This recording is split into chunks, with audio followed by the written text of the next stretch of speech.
We need to talk urgently about the future as Jesus saw it, as the New Testament sees it, and we need to equate a number of standard terms which all mean exactly the same event. We could start with the letter of Peter, where he speaks of the day of God and the day of the parousia, where we have in verse 4 there, where is the promise of his parousia? Because it's obviously been delayed. It's been put off. They're waiting for it. It's the same as the day of God. It's the same as the parousia, the day of judgment.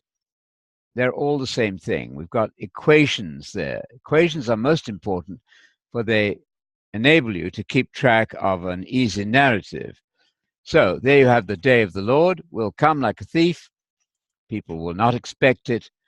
And we're looking then for a new heaven and earth in which righteousness dwells. It's also called the coming of the day of God. So we have the day of God, we have the day of the parousia, the day of judgment, and let me add then, from the words of Jesus and the rest of the New Testament, we have the resurrection of the faithful.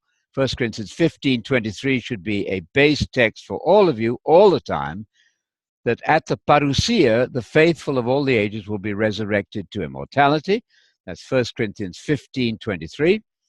And in addition to that, in Matthew 24, the early verses, you'll find that the end of the age is the same as the parousia.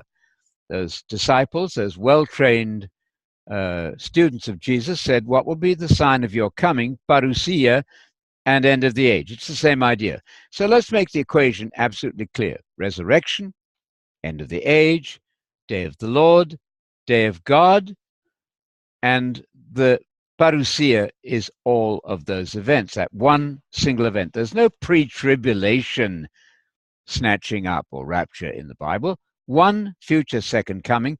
Read Matthew 24, one resurrection rapture at the parousia, which is the same as the end of the age and exactly the same as the day of the Lord.